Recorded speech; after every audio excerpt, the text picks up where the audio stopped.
এক টানা প্রবল বর্ষণে রায়গঞ্জ পুরসভার ৪ নম্বর ওয়ার্ডের রবীন্দ্রপল্লী এলাকায় জল জমে চরম দুর্ভোগে পড়েছিলেন এলাকার বাসিন্দারা। ভারত টিভিতে এই খবর সম্প্রচারিত হয়েছিল। খবরের পরেই নড়ে চড়ে বসে পুরো প্রশাসন। মঙ্গলবার রবীন্দ্রপল্লী এলাকার জল বের করতে দমকল বাহিনীর সাহায্য নেওয়া হয়। দমকল বাহিনী এবং পুরসভার পক্ষ থেকে যৌথ উদ্যোগে এলাকায় 2টি পাম্প সেট বসিয়ে জমা জল বের করার কাজ শুরু করা হয়েছে। দীর্ঘদিনের সমস্যা সমাধানে পুরসভা এগিয়ে আসায় খুশি এলাকার বাসিন্দারা। অস্থায়ী নয়, স্থায়ী সমাধান চান এলাকার বাসিন্দারা। আপনাদের আরও একবার জানিয়ে রাখি, একটানা প্রবল বর্ষণে রায়গঞ্জ পুরসভার ৪ নম্বর ওয়ার্ডের রবীন্দ্রপল্লী এলাকায় জল জমে চরম দুর্ভোগে পড়েছিলেন এলাকার বাসিন্দারা। ভারত টিভিতে এই খবর সম্প্রচারিতও হয়েছিল। খবরের পরেই নড়ে চড়ে বসে পুরো প্রশাসন। মঙ্গলবার রবীন্দ্রপল্লী এলাকার জল বের করতে দমকল বাহিনীর সাহায্য নেওয়া হয়। দমকল বাহিনী এবং পুরসভার যৌথ উদ্যোগে এলাকায় 2টি পাম্প সেট বসিয়ে জমা জল বের করার কাজ শুরু করা হয়েছে। দীর্ঘদিনের সমস্যা সমাধানে পুরসভা এগিয়ে আসায় খুশি এলাকার বাসিন্দারা। অস্থায়ী সমাধান নয়, স্থায়ী সমাধান চান এলাকার বাসিন্দারা। আমাদের সঙ্গে সরাসরি রয়েছেন আমাদের সম্পাদক রূপক ঘোষ। রূপকের মাধ্যমে আমরা দেখে নেব যে পরিস্থিতি সেখানে কি রয়েছে। রূপক,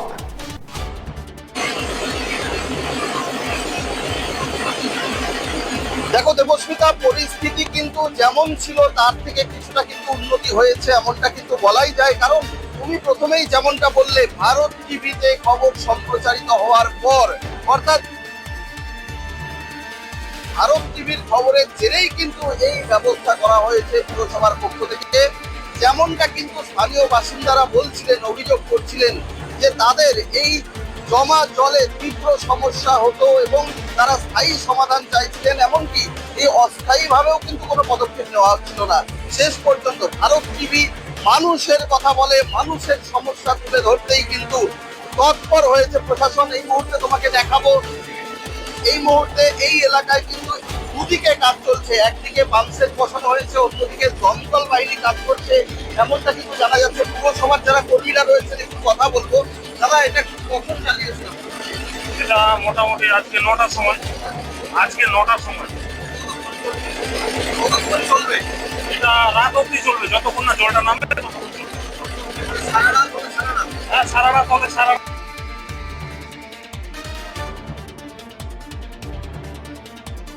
মানে একটু তো রেস্ট নিতে হবে আমাদের। এদিকে ওদিকে কিভাবে কাজ হচ্ছে? এদিকে আমাদের পৌরসভা, ওইদিকে ফায়ার ব্রিগেড আছে। আচ্ছা, এদিকে একটু দেখাবো যে জলের পরিস্থিতি কি রয়েছে। যারা পুরসভার কর্মীরা রয়েছেন তারা কিন্তু, একটু বলবো ক্যামেরাটা যদি ওইদিকে থাকে, আমি যদি একটু পেছন দিকে যাই তাহলে জল কতটা রয়েছে সেটা দেখানো যাবে। ক্যামেরা যদি ওখানে দাঁড়াক, আমি একটু পেছন দিকে যাই তাহলে কিন্তু দেখা যাবে যে জল এখনো কতটা রয়েছে। জল কিন্তু গোড়ালি ভেজা জল কিন্তু এই মুহূর্তে রয়েছে, যেখানে প্রায় 1 হাঁটু জল ছিল, 1 হাঁটু সমান জল ছিল। এই মুহূর্তে কিন্তু যেমনটা দেখা যাচ্ছে, জল প্রায় এই এলাকা থেকে সরতে শুরু করেছে, নামতে শুরু করেছে। এত দূরে হয়তো ক্যামেরা দিয়ে আসা যাচ্ছে না, কিন্তু যত দূর দেখা যাচ্ছে যে মানুষের বাড়িতে কিন্তু এখনো পর্যন্ত জল জমে রয়েছে।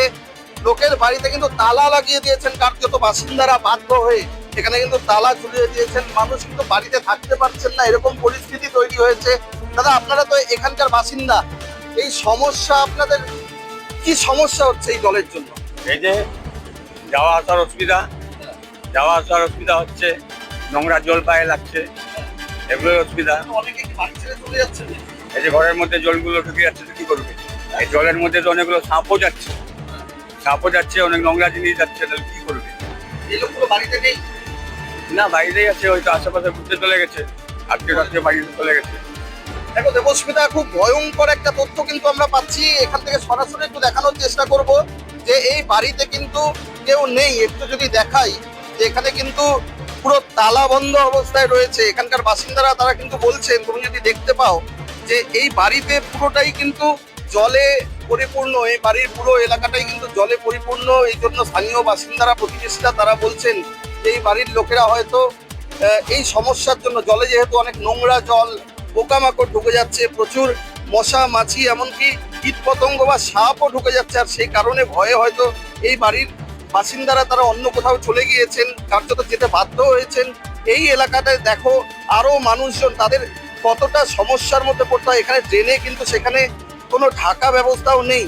সুতরাং রাতের বেলা কিন্তু বিপদ আরো বাড়তে পারে, আরো ভয়ঙ্কর পরিস্থিতি হতে পারে, এমনটাই কিন্তু আশঙ্কা করা যেতেই পারে। কারণ অন্ধকারে না দেখতে পেয়ে অনেকে কিন্তু এই দুর্ঘটনার মধ্যেও পড়তে পারেন, ড্রেনের মধ্যে পড়ে গিয়ে কিন্তু সমস্যা বাড়তে পারে। তো সবটা মিলিয়ে দাদা একটু কথা বলবো, এইভাবে যাতায়াত তো সমস্যা খুব অসুবিধা, প্রচুর অসুবিধা। এটা তো এইভাবে করা থেকে আপনারা খুশি? এটা সাময়িকের জন্য, এটা মেন হচ্ছে ড্রেন, মেন হচ্ছে সলিউশন ড্রেন। এইগুলো ড্রেনে কিছু হবে না, এত একটু গর্ত কি হবে, হাই ড্রেন করতে হবে। এইটা তো নতুন সমস্যা না, এটা পুরনো বিগত দিনের কথা। এইভাবে জল বের করলেও স্থায়ী সমাধান হবে না। আবার বৃষ্টি হবে, আবার জল হবে। এই সমস্যা হচ্ছে আর সমস্যা কি জলের জন্য? জলের জন্য অনেকের ঘরে ঘরে জল, অনেক এলাকায় বাড়িতে নেই, বাইরে তালা মারা। কি করবে, থাকতে পারছে না, সাপ পোকামাকড়ের ভয়। তাই জন্য কি করতে পারো? বাইরে কোথাও যাচ্ছে কারো বাড়িতে। আশ্রয় নিতে। হ্যাঁ, দেখো এখানকার বাসিন্দারা কিন্তু অনেকেই নিজেদের বাড়িতেও থাকতে পারছেন না, কার্যত তারা অন্যের বাড়িতে হয়তো আশ্রয় নিতে বাধ্য হচ্ছেন। যদিও এই মুহূর্তে দেখা যাচ্ছে জল কমতে শুরু করেছে। আরেকটু যদি ভেতরের দিকে যাওয়া যায়, যেখানে জল আরো বেশি ছিল, সেদিকে একটু যাওয়ার চেষ্টা করব। কারণ পুরসভার কর্মীরা তারা কিন্তু বলছেন যে একদিকে পুরসভার তরফ থেকে এই মেশিন বসানো হয়েছে, অন্যদিকে দমকল বাহিনী, সেই ছবি কিন্তু আমরা দেখিয়েছি আগেও যে দমকল বাহিনী কাজ করছে। এবং সবটা মিলিয়ে এই যে ভেতরের যে অলিগলিগুলো যে রয়েছে, সেই গলিগুলোতে কি পরিস্থিতি, এই গলিগুলোতে কিন্তু কার্যত এখনো আরেকটু ভেতরের দিকে গেলে হয়তো হাঁটু সমান জল হয়ে যাবে। কারণ এই মুহূর্তে আমি যেখানে দাঁড়িয়ে আছি প্রচন্ড নোংরা রয়েছে এই জলের মধ্যে। সুতরাং অনেক দিনের জমা জল, ড্রেনের জল, সব মানে সমস্যা কিন্তু আমাদের প্রত্যেকের হতে পারে। আমিও একজন মানুষ, তাই এই পচা জল বা নোংরা জলে থাকলে কিন্তু আমারও কোনো শারীরিক সমস্যা হতে পারে। সেই জন্য আমি ভয় পাচ্ছি ওই এলাকায় যেতে, ওই ভেতরের দিকে যেতে। তো একবার চিন্তা করো, আমরা যখন একজন বাইরের মানুষ হয়ে আমরা যখন আতঙ্কিত, ভয় পাচ্ছি, তাহলে এই এলাকার যারা বাসিন্দারা রয়েছেন তারা কতটা আতঙ্কের মধ্যে রয়েছেন, তারা কতটা ভয়ের মধ্যে রয়েছেন। এই এলাকায় কিন্তু অনেক ছোট ছোট শিশুরাও থাকে, অনেক অসুস্থ বয়স্ক তারাও কিন্তু থাকেন। সবটা মিলিয়ে এই এলাকার বাসিন্দাদের যে একটা দুরূহ পরিস্থিতি, একটা যে দীর্ঘ সমস্যা, সেটা কিন্তু বলাই যায়। কার্যত এই যে জমা জল, এই জল শুধুমাত্র বৃষ্টির জল, কোনো নদী থেকে প্লাবিত হওয়া জল নয়, এবং বৃষ্টির জল বেরোনোর কোনো ব্যবস্থা নেই, এমনটা কিন্তু স্থানীয় বাসিন্দারা বলছেন। তারা বলছেন এই এলাকায় বিগত সরকারের আমলে যেভাবে ড্রেন তৈরি করা হয়েছে তা একেবারেই অগভীর, এবং হাই ড্রেন নির্মাণ না হলে কিন্তু এই এলাকায় এই সমস্যার স্থায়ী সমাধান হবে না বলে কিন্তু তারা দাবি করছেন। যদিও বর্তমানে রাজ্যে পরিবর্তন হয়েছে এবং রাজ্যের সরকার এবং নতুন রায়গঞ্জের পুরো প্রশাসক যিনি দায়িত্ব পেয়েছেন, রায়গঞ্জের মহকুমা শাসক, তার উপরেই সকলে কিন্তু আশা রাখছেন। কারণ আগামীতে এই এলাকার বাসিন্দাদের দুর্দশা লাঘব করতে কিন্তু পুরসভা যে আরো সদর্থক ভূমিকা নেবে, এমনটাই কিন্তু আশাবাদী প্রত্যেকে। কারণ আগামী দিনে এই এলাকার মানুষেরা তারা কিন্তু চাইছেন যে নতুন সরকারের আমলে নতুন করে একটা মাস্টার প্ল্যান হোক বা প্রকল্প হোক, তেমনটা করে কিন্তু শুধুমাত্র এই 4 নম্বর ওয়ার্ড নয়, শক্তিনগর, এই রবীন্দ্রপল্লী বা বীরনগর এলাকার মানুষের সমস্যার সমাধানে আরো তৎপর হবে প্রশাসন, এমনটাই কিন্তু সকলে মনে করছেন। তবে তাদের এই আশা আদৌ পূরণ হয় কিনা তা কিন্তু সবটাই সময় বলবে। দেবস্মিতা। রূপক, বলছি যে যেই জায়গায় পাম্প সেট দিয়ে জল বের করার কাজ চলছে, সেই জায়গাটা কি আরেকবার দেখাতে পারো?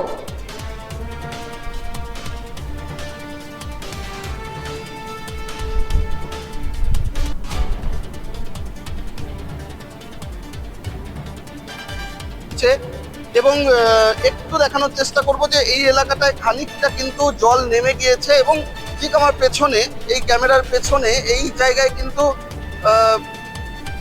এই মুহূর্তে কিন্তু মেশিন বসিয়ে সেখানে কিন্তু পুরসভার পক্ষ থেকে জল নিষ্কাশনের ব্যবস্থা করা হচ্ছে। আমরা যদি একটু এদিকে ভেতরের দিকে আরেকটু যদি যাই, চেষ্টা করব দেখানোর যে সেখানে দমকল বাহিনী অবশ্যই যুদ্ধকালীন তৎপরতায় কিন্তু এখানে কাজ হচ্ছে। একদিকে দমকল, অন্যদিকে কিন্তু পুরসভা যুদ্ধকালীন তৎপরতায় কিন্তু তারা কাজ করছে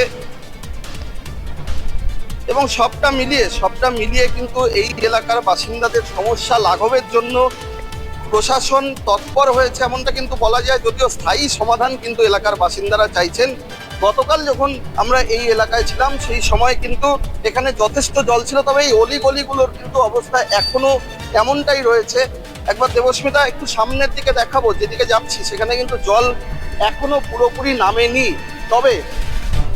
তবে এই এলাকায় দমকল বাহিনী তারা কিন্তু যুদ্ধকালীন তৎপরতায় তারাও কাজ করছেন। সবটা মিলিয়ে প্রশাসনের তরফ থেকে একটা বড় উদ্যোগ নেওয়া হয়েছে, যুদ্ধকালীন তৎপরতায় কাজ করা হচ্ছে।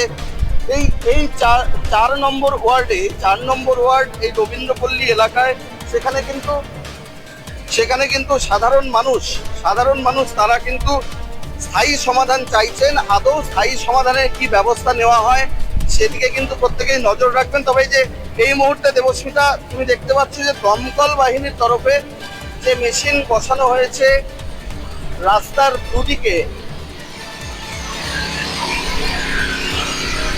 দুদিকে দুমুখে কিন্তু দমকল বাহিনীর তরফে মেশিন বসানো হয়েছে। সবটা মিলিয়ে দমকল কর্মীরা তারাও কিন্তু লেগে রয়েছেন রীতিমতো সাধারণ মানুষের সমস্যা সমাধানের জন্য। দমকল বাহিনীর যারা রয়েছেন তারাও কিন্তু এখানে চেষ্টা করছেন যে কিভাবে কতটা তাড়াতাড়ি এখান থেকে জল নিষ্কাশন করা যায়। সব মিলিয়ে সাধারণ মানুষের দুর্দশা ঘোচাতে স্থানীয় প্রশাসনের তরফে কিন্তু উদ্যোগ নেওয়া হয়েছে। দেবস্মিতা, অনেক ধন্যবাদ রূপক, সঙ্গে থেকো। আপনাদেরকে আমরা দেখালাম যে সেই জমে থাকা জল কিভাবে দমকল বাহিনী এবং পুরসভার উদ্যোগে পাম্প সেট দিয়ে সেই জমা জল বের করার চেষ্টা চলছে। ভারত টিভিতে আপনারা দেখলেন সেই ছবি। আপনাদের আরও একবার জানিয়ে রাখি, এই যে একটানা প্রবল বর্ষণ, সেই বর্ষণে রায়গঞ্জ পুরসভার যে 4 নম্বর ওয়ার্ড রয়েছে রবীন্দ্রপল্লী এলাকা, সেখানে জল জমে চরম দুর্ভোগে পড়েছিলেন এলাকার বাসিন্দারা। ভারত টিভিতে কিন্তু এই খবর সম্প্রচারিত হয়েছিল এবং সেই খবর সম্প্রচারিত হওয়ার পরেই কিন্তু নড়ে চড়ে বসে পুরো প্রশাসন। মঙ্গলবার রবীন্দ্রপল্লী এলাকার জল বের করতে দমকল বাহিনীর সাহায্য নেওয়া হয় এবং এলাকায় 2টি পাম্প সেট বসিয়ে জল বের করার কাজ কিন্তু শুরু হয়ে গিয়েছে। আপনাদের সামনে রয়েছে সেই ছবি। দীর্ঘদিনের এই যে সমস্যা, সেই সমস্যার সমাধানে কিন্তু পুরসভা এগিয়ে এসেছে। দমকল বাহিনী এবং পুরসভার যৌথ উদ্যোগে পাম্প সেট দিয়ে জল বের করার কাজ চলছে। কিন্তু সেখানকার বাসিন্দারা বলছেন যে অস্থায়ী সমাধান নয়, স্থায়ী সমাধান চাইছেন তারা।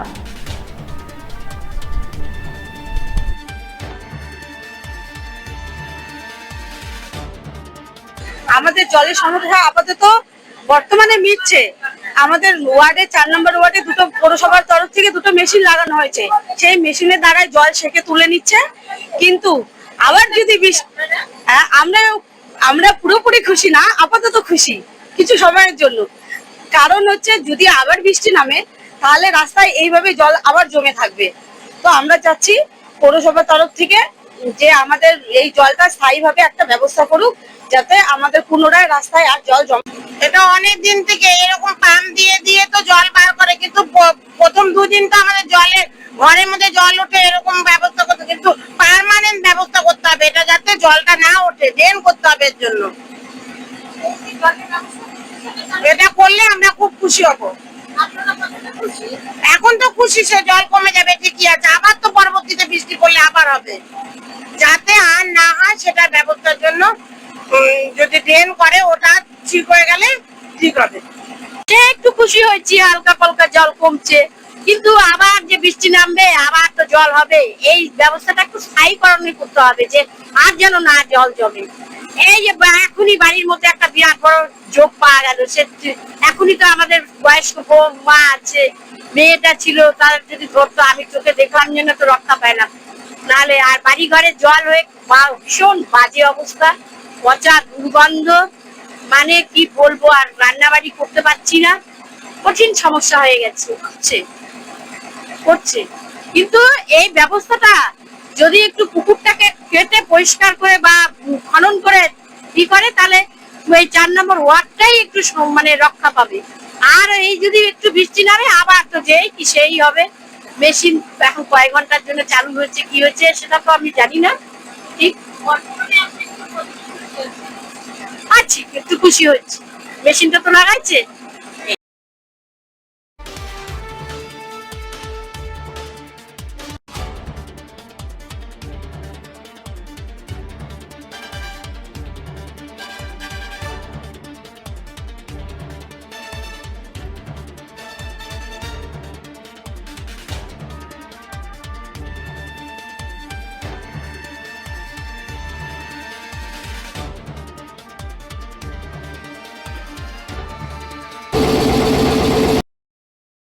উকি মারেন কেন কর্তা? বলে বড় মাছের স্বাস্থ্য দেখে শরীর খারাপ লাগে বুঝি? আরে মাছেরা বলছে এবার থেকে আপনার মাছেদেরও দিন কল্যাণীস প্রিমিয়াম ফ্লোটিং ফিশ ফিড।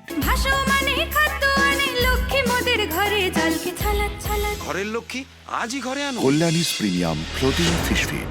ভাসমান খাদ্য। চোখের সমস্যা বাড়ার আগেই আজই আসুন জীবন রেখা হসপিটাল, আপনার পরিবারের নতুন ভরসা।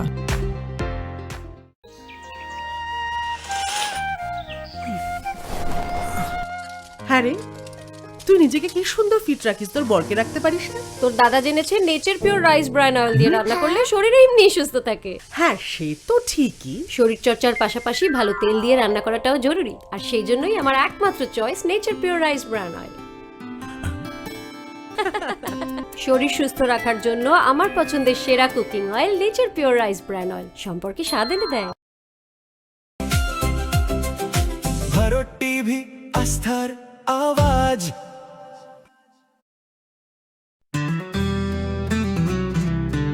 গ্রসারি থেকে কসমেটিক্স,